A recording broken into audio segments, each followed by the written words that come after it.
안녕하세요, 가치환입니다. 11월 28일 화요일 국내 시장이 마감되었습니다.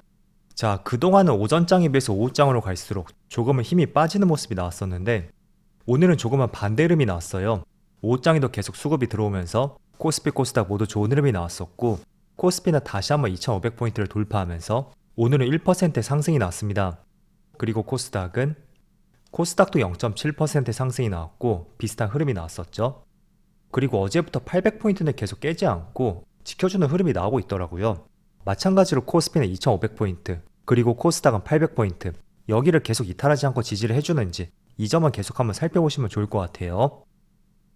그리고 시가총액 상위 종목들을 보면 오늘은 LG화학을 제외하고 전 종목이 모두 빨간불이 들어왔습니다. 특히 어제는 하이닉스의 흐름이 좋았었다면 오늘은 삼성전자 쪽에서 2% 가까운 상승 흐름이 나왔었고 또 제약바이오주라든지 플랫폼 기업들 그리고 2차전지 관련주까지 오늘은 대부분의 업종들의 흐름이 좋았습니다. 그리고 코스닥도 마찬가지였어요. 어제 한 차례 강한 상승이 나왔었던 리노공업하고 또 JYP, 셀트리온 제약을 제외한다면 전 종목에 빨간불이 들어왔고 특히 로봇 관련주 레인보우 로보틱스가 17% 급등이 나왔습니다. 그리고 에코프로 그룹주의 흐름도 좋았었고 포스코 DX라든지 게임주들 이쪽도 오늘은 흐름이 좋았었네요. 자, 그리고 코스피의 수급을 보면 오늘 코스피는 1% 가까운 상승이 나왔지만 외국인은 3거래일 연속으로 순매도가 나오고 있고요. 기관만 나홀로 금융투자가 중심이 되어서 많은 순매수가 들어왔습니다. 그리고 코스닥은 반대로 오늘은 코스닥 쪽에서 외국인이 1000억이 넘는 많은 순매수가 들어왔어요. 하지만 기관은 여전히 6거래일 연속으로 순매도가 나오고 있죠. 자, 그리고 삼성전자 오늘 코스피는 전체적으로 외국인의 순매도가 나왔지만 삼성전자에서는 400억가량의 순매수가 들어왔고 기관은 1000억이 넘는 많은 순매수가 들어왔습니다. 오랜만에 거래량이 1000만 주를 돌파했네요. 그리고 SK하이닉스는 많은 규모는 아니었지만 외국인의 순매도가 나왔고 기관만 나홀로 순매수가 들어왔습니다. 자, 그리고 최근에 로봇 관련주의 흐름이 상당히 좋잖아요. 두산 로보틱스는 지금 상장하고 나서 연기금이 하루도 거르지 않고 꾸준한 매수세가 들어오고 있습니다. 그리고 오늘까지 9거래일 연속으로 상승이 나왔고 최근 이틀 동안은 외국인의 순매도가 많이 나왔습니다. 하지만 기관 쪽에서는 계속 매수세가 들어오고 있죠. 그리고 오늘은 레인보우 로보틱스가 급등이 나왔었는데 역시 외국인의 많은 순매수가 들어왔었네요. 반대로 배터리 셀 기업들을 보면 삼성 SDI라든지 LG 에너지솔루션 여전히 외국인의 순매도가 계속 나오고 있습니다.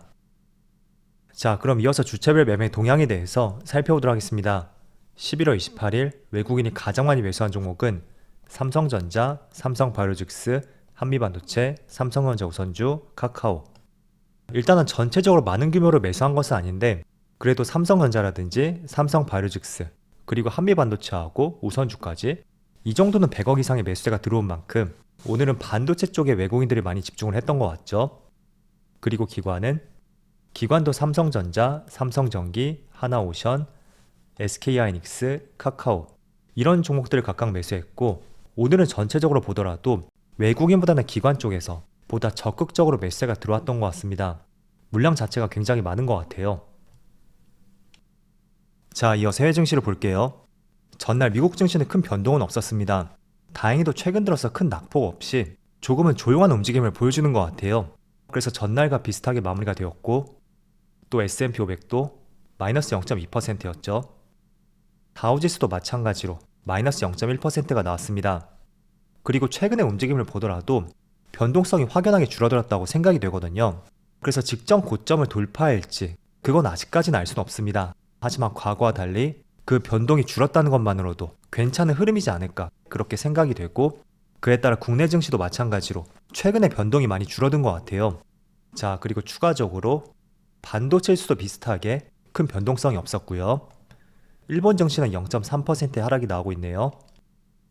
그리고 반대로 대만 증시는 1% 급등이 나오고 있고 중국 증시도 보합입니다. 자, 일단 오늘 국내 증시를 보면 제가 보는 관점에서는 전체적인 종목들이 상당히 좋은 흐름이 나왔다고 생각이 됩니다.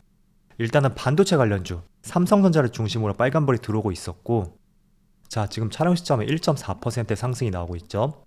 그리고 한 2주 정도 쉬어갔었는데 그 흐름을 다시 돌려 세우는 모습이 나오고 있고요.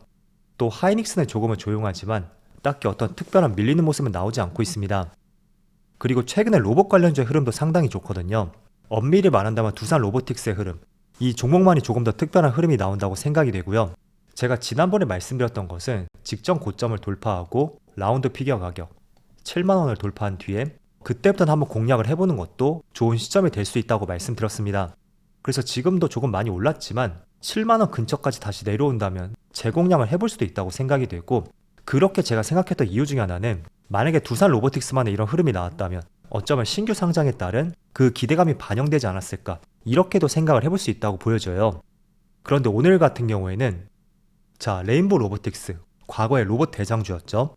이 종목이 16% 급등과 함께 거래대금이 무려 5,300억이 터지면서 두산 로보틱스와 조금은 키맞추기를 하는 것 같습니다. 지금 촬영 시점이 오후 2시쯤 되었거든요. 그래서 장 종료 시점에는 아마도 더 많은 거래대금이 발생이 되겠죠. 그래서 로봇 관련주도 상당히 견조한 흐름이 나온다고 생각이 되고, 무엇보다도 가장 중요한 것은 저는 반도체 관련주라고 생각이 되거든요. 반도체 관련주는 어제 말씀을 드린 것처럼 하반기에 다시 바람이 불고 있는 생성형 AI, 온디바이스 AI와 관련해서 많은 종목들이 조금씩 돌아가면서 상승 흐름이 나오고 있습니다. 어제는 제주반도체라든지 리노공업, 그리고 SK하이닉스를 비롯해서 칩셋 미디어까지 그런 종목들의 흐름이 좋았었다면, 오늘은 또 삼성전자를 비롯해서 오늘 보시면 HPSP라든지 한미반도체 다시 한번 강세 흐름이 나오면서 신고가를 돌파하려는 흐름이 나오고 있습니다. 물론 HPSP는 신고가를 갔죠. 그래서 엄밀히 말한다면 이 온디바이스 AI가 본격적으로 내년부터 적용이 될 것이고, 그렇다면 데이터 처리량이 급증할 수밖에 없습니다. 그래서 전력 소모도 많아질 것이고, 그렇다면 충분히 성능 개선도 들어갈 것이고, 또 오늘 삼성전기의 급등이 나오는 것처럼 MLCC의 탑재량도 증가할 가능성도 있습니다. 그래서 큰 틀에서 본다면 AI와 관련해서는 저는 올해 한 차례 시세가 분출이 되었지만 내년에는 다시 한번 2차 상승이 나올 수 있는 가능성이 있지 않나, 그렇게도 생각이 되고요. 그게 조금은 앞당겨져서 올해 하반기부터 조금씩 움직임이 나오는 것 같습니다. 특히 삼성전자 같은 경우에는 내년 초 1월쯤에 갤럭시 S24가 공개가 돼요. 1월 17일이라고 알려져 있는데, 여기에는 온디바이스 AI를 탑재할 것이고 AI폰에 대한 상표 등록까지 마쳤다는 기사도 나오고 있습니다. 그래서 지금의 시장 흐름들을 곰곰이 살펴보면 대체적으로 로봇 관련주라든지 반도체 쪽, 이쪽이 지금의 하반기의 시장을 주도한다고 생각이 되고요. 그리고 공통점을 꼽아본다면 대부분 종목들이 지금 신고가 근처이고, 또 단순히 업황 개선을 넘어서 혁신과 연관성이 있다는 것을 알 수가 있습니다. 그래서 지금 하반기부터 여러분들이 공략을 해야 되는 것은 왜 로봇 관련주가 급등이 나오고 신고가를 경신하고 있을까? 그리고 반도체 관련주를 왜 또 신고가를 경신할까? 그런 이유들을 나름대로 한번 생각해 보시고요. 저는 분명히 그 혁신과 관련해서 내년부터는 더욱더 활성화될 것이라는 기대감들이 상당히 작용되지 않았나, 이렇게 판단하고 있습니다. 그렇다면 2차원지도 마찬가지로 혁신과 관련해서 빼놓을 수는 업종 중에 하나잖아요. 하지만 조금은 다른 관점이 있다면, 국내 시장이 2020년도부터 해서 21년, 22년, 23년까지 이렇게 4년 동안의 시간을 본다면 여기서 가장 많이 올랐던 종목을 떠올려 보면 저는 단연코 2차원지라고 생각이 되거든요. 21년 하반기부터 작년까지 금리 인상이라는 어두운 시점이 있었음에도 불구하고 2차원지는 연일 신고가를 경신했고, 다른 업종 대비 흐름이 굉장히 좋았습니다.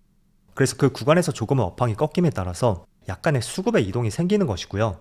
그 수급들이 아마도 지금의 반도체주라든지 또 두산 로보틱스를 중심으로 해서 로봇 관련주 쪽으로 이렇게 옮겨간다고 생각이 됩니다. 그리고 2차원지 같은 경우에는 지금 전기차 판매량이 조금은 감소한다는 말들이 있잖아요. 물론 이게 장기적으로 봤을 때는 단편적인 시각에 불과할 것이라고 생각이 돼요. 하지만 지금 시점에는 어쨌든 전기차 판매량이 둔화가 되었다는 것이 팩트라고 볼 수 있고, 또 특히 양극재 기업들은 리튬 가격, 이 리튬 가격을 무시를 할 수가 없습니다. 왜냐하면 양극재 원가에서 전구체가 차지하는 비중이 약 60% 정도거든요. 그래서 지금 니켈 가격이 계속 급락을 한다는 것은 그만큼 양극재 원가가 떨어지게 되고 소비자들에게 비용 전가를 하기에는 제한이 될 수밖에 없다는 거예요. 쉽게 생각을 해본다면 소재 가격이 떨어지면 그 기업에게 이익이 아니냐, 그렇게 생각을 해볼 수가 있잖아요. 그런데 역설적으로 라면 가격을 보세요. 우리가 밀가루 가격이 오름에 따라서 라면 가격을 소비자들에게 전가시키고, 그에 따라 농심이라든지 오뚜기 이런 기업들의 실적이 크게 개선이 되었습니다. 그래서 같은 이치라고 보시면 돼요. 그래서 리튬 가격이 계속 떨어지게 된다면 에코프로비엠을 중심으로 양극재 기업들 당분간은 여전히 좋지 않은 흐름이 이어질 가능성이 있고요. 그게 지금 외국인들의 수급을 보더라도 본격적으로 외국인들의 수급이 들어오지 않고 있는 결정적인 이유가 되는 것 같습니다. 그래서 오늘 리튬 관련주들도 최근에 주가에 급락이 나오고 있고 지금 5개월간의 차트 흐름을 보더라도 이렇게 계속 미끄럼틀을 타고 내려가고 있어요. 하이드로 리튬도 마찬가지고 올 초만 해도 정말 강세 흐름이 나왔었던 금양도, 물론 금양은 조금은 덜 빠지는 흐름이 나오고 있네요. 하지만 리튬 포어스라든지 하이드로 리튬 조금 길게 볼까요? 23년 4월을 기점으로 해서 굉장히 크게 빠지고 있죠.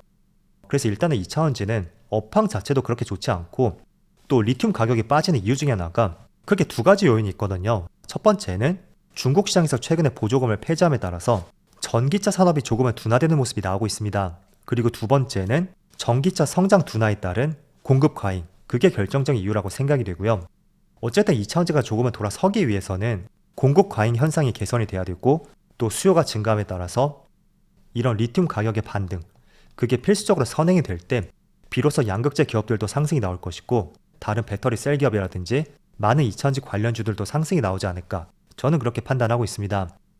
그래서 우리가 이 모든 것을 다 확인할 수 없는 만큼 저는 쉽게 볼 수 있는 것은 메이저 세력들의 수급, 기관과 외국인의 수급이 어떻게 변화하고 있는지 일단은 그 부분을 참조를 해야 되고 거기서 의미 있는 변화가 있다면 그때 리튬 가격이 어떻게 움직이고 있고 또 업황에 대한 어떤 새로운 기사가 나오는지 이렇게 찾아보는 것이 필요할 것 같습니다.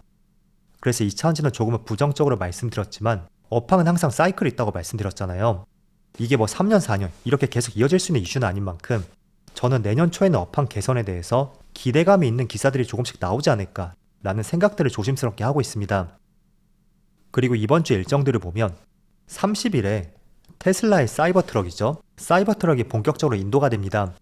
그래서 어떤 테슬라의 주가적인 변화가 나올 수도 있으니까 그 점을 한번 참조를 해보시고요. 또 30일에는 30일로 연기되었던 오펙 플러스 회의 있죠. 그게 다시 재개가 될 것이고 또 이스라엘과 팔레스타인의 휴전 마지막 날이기도 해요. 그리고 금통위의 회의도 있는 만큼 이번 달 말일이 조금은 중요한 날이라고 생각이 돼요. 그래서 유가와 관련해서도 오펙 플러스 회의하고 이스라엘 팔레스타인 휴전, 그 내용에 따라 조금은 움직임이 나올 수가 있으니까 관련주를 보유하신 분들이라면 한번 일정을 참조해보자고 말씀드릴게요. 자, 그리고 이제 11월도 이틀밖에 남지 않았잖아요. 일단은 돌이켜서 생각해보면 9월과 10월은 정말 시장이 좋지 않았다면 11월 전체적인 흐름은 시장이 괜찮았다고 저는 생각이 돼요.